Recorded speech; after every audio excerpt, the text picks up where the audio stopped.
I'm not a lawyer, and as a young man growing up in Putnam County, I tried my very best to stay out of court. So I've never seen the inside of this courthouse until I became interested in government and started watching and participating in legislative meetings. Now I look forward to sitting in this courtroom every month. We can feel the history in this place. You can see the aspects of the different areas of building throughout the structure. As a builder and admirer of architecture, I'm fascinated about it. To tell us more about the history of the courthouse, I'd like to invite up Sallie Sypher, the Deputy County Historian. Sallie? Everyone can sit, I'm sorry. Make yourself at home.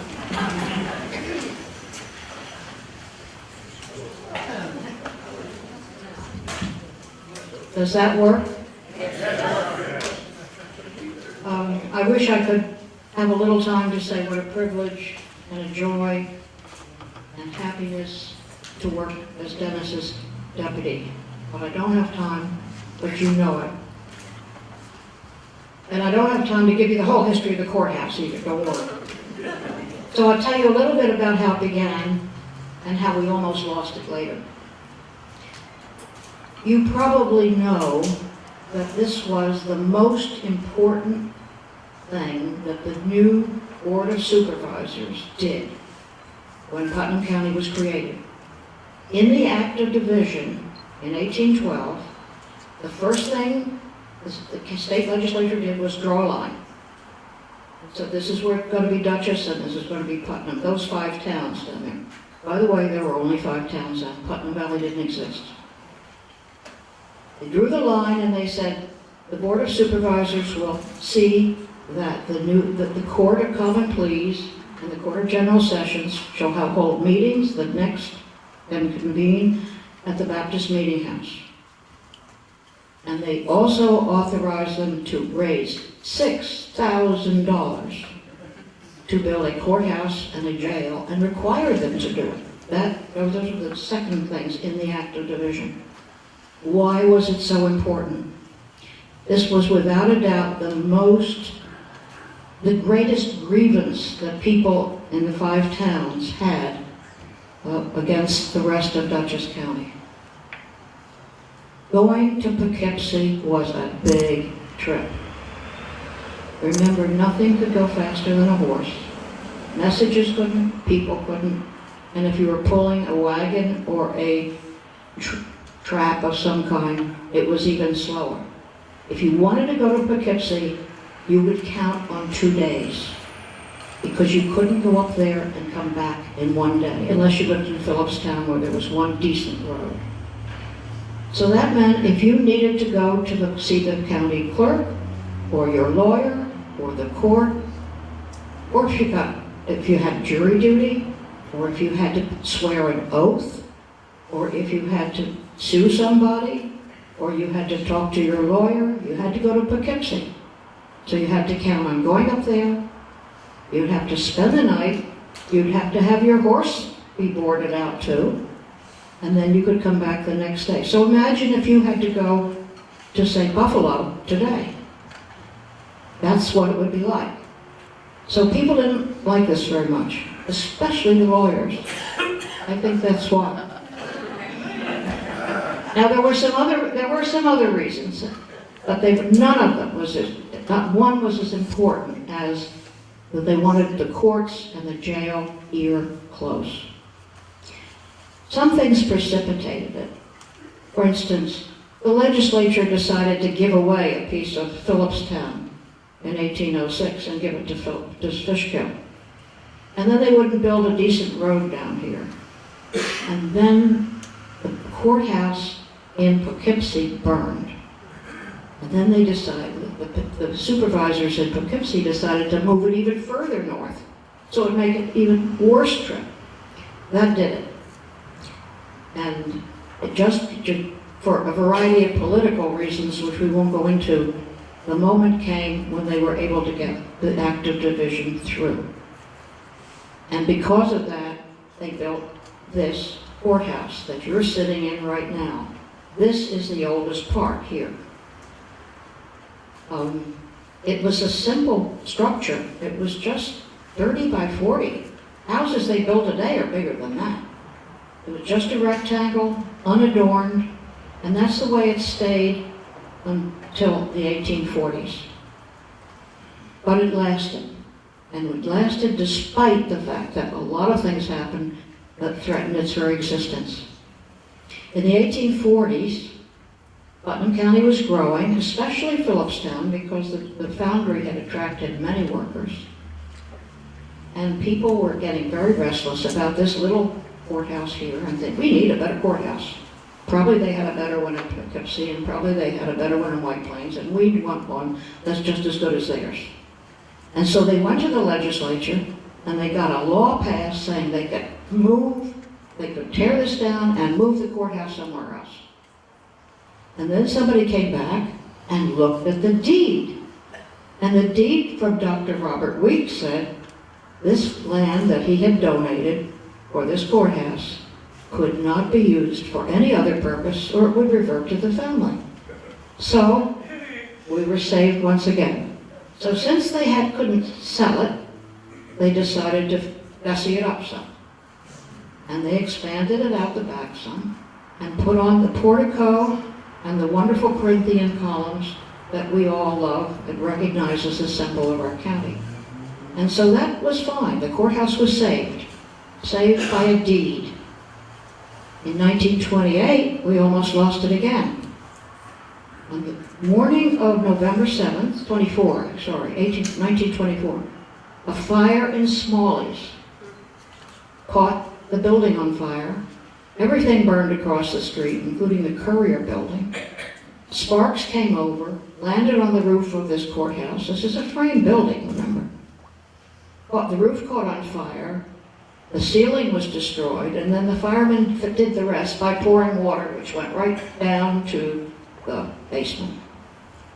So then the question came up, what are we going to do now? The supervisors looked over the damage. They were interestingly, they were having their meeting the same day of the fire, their normal meeting. So they looked over, I think it must have been still smelly and smoky. They had 2 days later, an architect came down and discussed with them reconstructing, repairing. And then there was a resolution passed in the Board of Supervisors that they would have 2 plans. Let's have plans for a new courthouse, and let's have plans for the old courthouse. And if you go back there, you can see both sets of plans that our archivist Reggie White discovered, and they're back there, and you can see what it would have been like if they in fact had chosen the plan to destroy this one and build a new one. And it was a very close vote. They debated and debated, and it was a 4-2 vote to rebuild. And so the courthouse survived again. And finally, the last time was in the 1970s and 80s, when the state of New York was looking at our prison in the back, or the jail, sorry. They're looking at the jail and saying, this is not fit for human habitation. They called it practically a dungeon. And they said in 1976, you may not have anybody boarded there at all. And everybody had to be boarded at. You've got to build a new jail. So they already knew they had to build a new jail. And this place was now the state courts were coming in and saying, this is not an appropriate place for courts. Well, you've got to build a new courthouse. So they were faced with the problem of, what are we going to do with this building? We have to build a new courthouse. And then there were a lot of people who came up with some proposals that were really off the wall. One of them was to build more space in the county office building, and then build a walkway over the alley and connect them, and somehow this was going to be a good thing. Well, there were a lot of people who raised a fuss. Just as they had, by the way, had raised a fuss in 1924-25, there was the Courier had, they put coupons in the paper, and you could vote on repair or replace. Well, there was a fuss again in the 1988. And a lot of people wanted to do this on the cheap. We've got to build a new courthouse. Let's just patch this one up and forget about it. But there were some people in the preservation community, and you have to say Eleanor Fitchin was right out there, who said, you've got to save this. And she and others insisted that the county hire a preservation architect and do it right. And I think they did. And let's hope that this courthouse that has survived 3 near-death experiences will go on for another 200 years.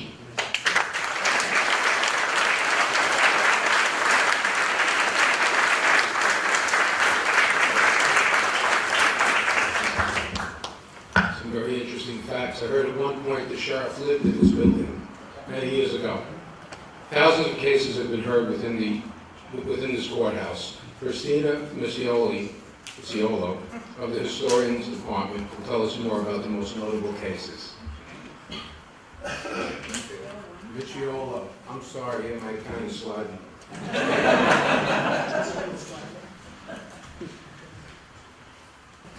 I got a telephone call from an attorney from Garrison, and he asked me if I knew of Henry Warner. And I said, Henry Warner? Yes, I know plenty about Henry Warner.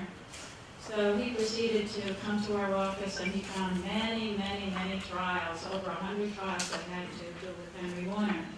And this one I found quite amusing, and I think you will also. The date is September 8th, it's 1840. Henry Warner was officially charged with criminal nuisance, a misdemeanor.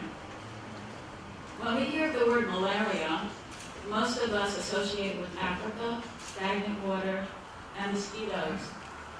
Hardly anyone in this courtroom this evening would associate it with Cold Spring. Yes, Cold Spring did have malaria. The first time it was brought about by a man by the name of Henry Warner of Constitution Island. There were streams of water that flowed through this marshland, and they emptied into the Hudson River.